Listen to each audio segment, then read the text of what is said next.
Hey guys, welcome back to Fantasy Tipped.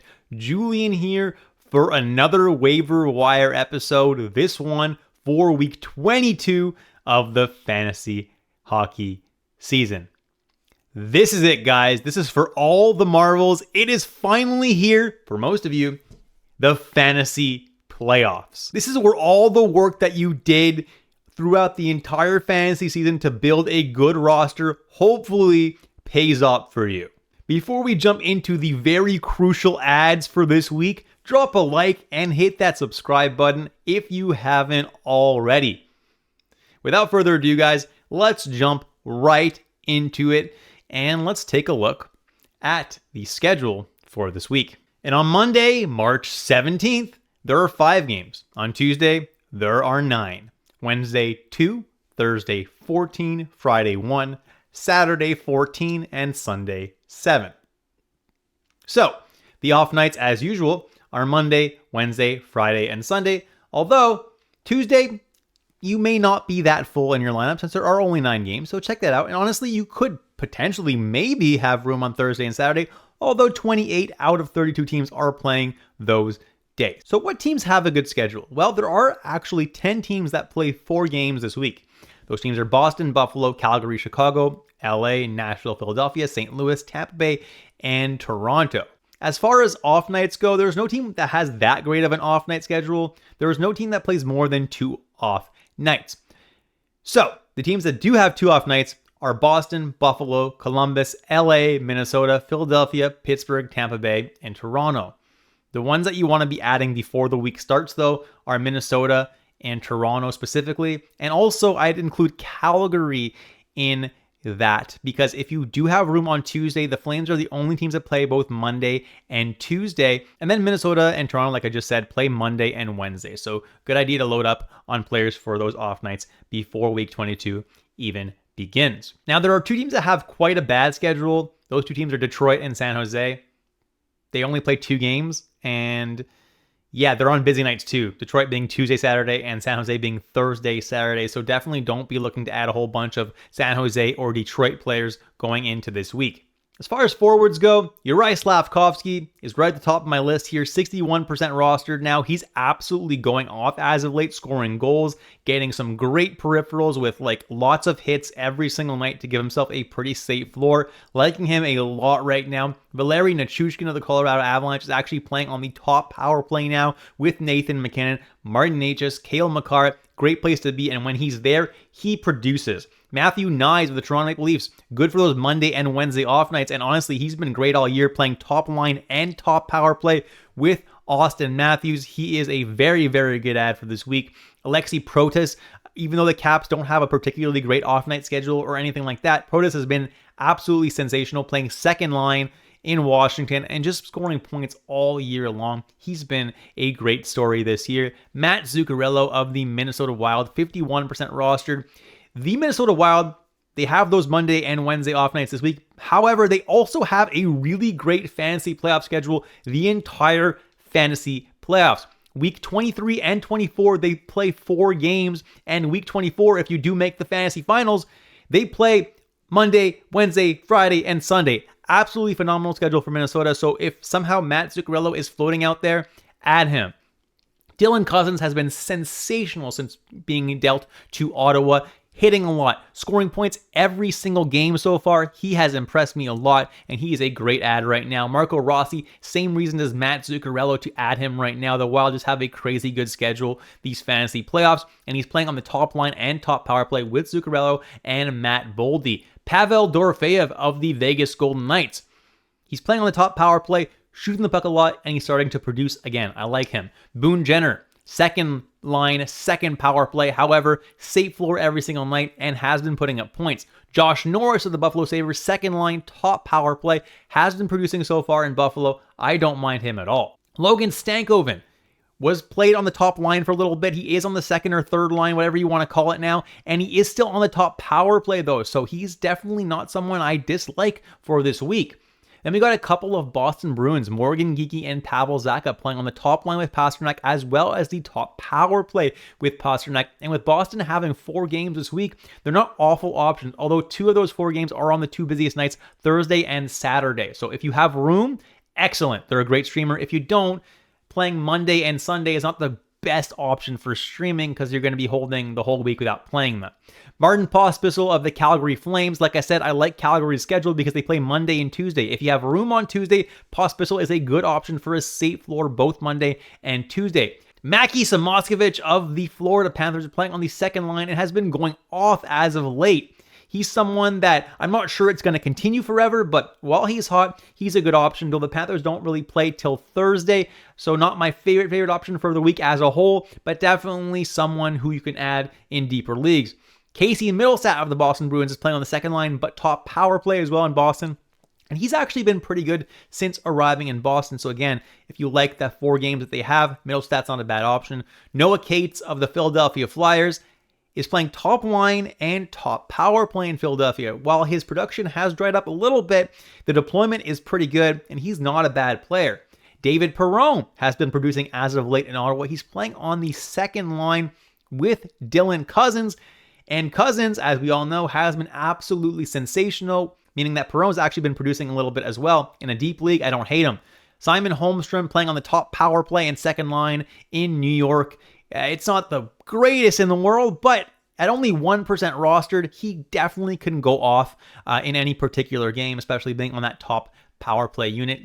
He recently did go a couple of games where he scored 2 points, so expect a kind of boom or bust kind of situation with him, but he's not the worst option in the world. And finally, Vinny Hinostroza. He's playing only on the third line right now in Minnesota. However, he is on the top power play.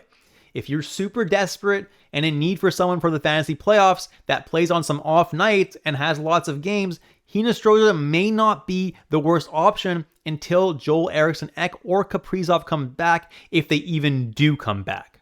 Jumping into some defensemen, and Darnell Nurse at 67% rostered. If somehow he's floating out there for you on the waiver wire, he's a very, very good ad. He puts up points, but more importantly, he puts up some really good peripherals every single night. I like him a lot. Drew Doughty is finally starting to show some signs of life here. He's scored some points as of late. His top power play in LA, so he's always a good option. Luke Hughes, with Dougie Hamilton being out the remainder of the year, is their power play 1 guy in New Jersey. Now, if he doesn't score a point, he's probably going to bust for you on any particular night because peripherals aren't great. However, he has been scoring a good amount of points lately.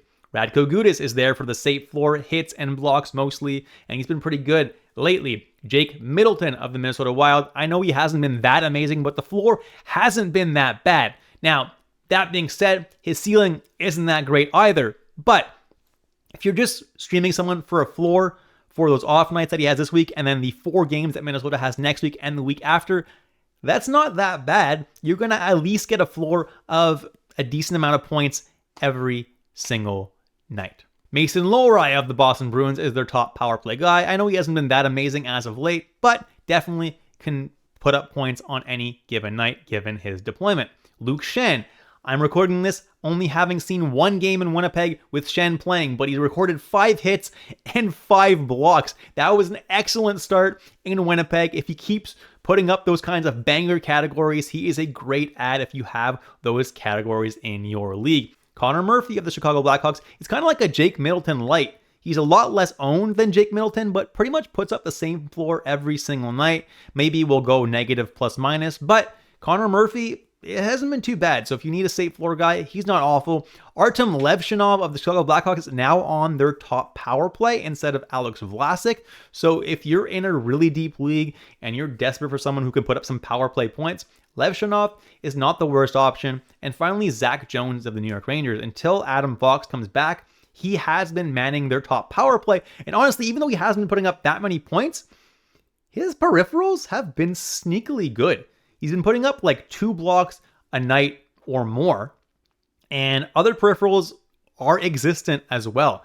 He hasn't been too bad. And with the opportunity to score power play points, I really don't mind Zach Jones. For goalies, Samuel Montembeault of the Montreal Canadiens, 66% rostered, is the guy in Montreal. starting the majority of the games, except for the back-to-backs, obviously, but he's not an awful option. Frederik Andersen starting every second game in Carolina, but should get mostly wins playing for a pretty good team like Carolina. Kevin Lankinen is starting every single game for Vancouver with Demko injured, so he's a pretty solid option moving forward. Lucas Dostal, the Anaheim Ducks. Gibson is still injured. I don't think it's anything serious. They really said it wasn't anything serious, so he probably does split with John Gibson down the stretch, but he's not an awful option. Karel Vejmelka is someone I like a lot right now. With Ingram going into the player assistance program, Vejmelka is the starting goalie in Utah without a doubt. He already was, but now with no real backup behind him, Vejmelka's probably going to start every single game that Utah has in these fantasy playoffs. Now, week 22, Utah has 3 games, no back-to-backs. Week 23, Utah has 4 games with 1 back-to-back set, so he'll get 3 starts there. And then in week 24, again, no back-to-back sets, so he's going to start every single game down the stretch for Utah, probably at least, except for that 1 back-to-back set that Utah has in week 23. That's pretty good if you're in a points-based league. Alexander Georgiev of the San Jose Sharks I have here. He's 41% rostered, and he's really not a great goalie, but he is starting every single start for San Jose. So if you're super desperate for a goalie, and nobody at all is available in my goalie section of the video that I'm going to be listing, Georgiev can be added in a points-based league. But remember, San Jose only plays 2 games this week on Thursday and on Saturday, which you probably already have goalie starting that night. So it's not my favorite option, but if you're really desperate for a goalie, let's say, I don't know, somebody goes down with an injury, Georgiev can be used in a pinch.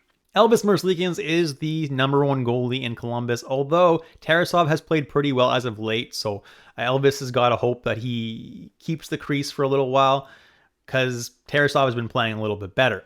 Charlie Lindgren of the Washington Capitals has gone back to playing every second game in Washington, and he's playing pretty well. Spencer Knight is looking like he's playing at least every second game in Chicago. He just started 2 games in a row as well, which is great for him. He is the guy to own over there.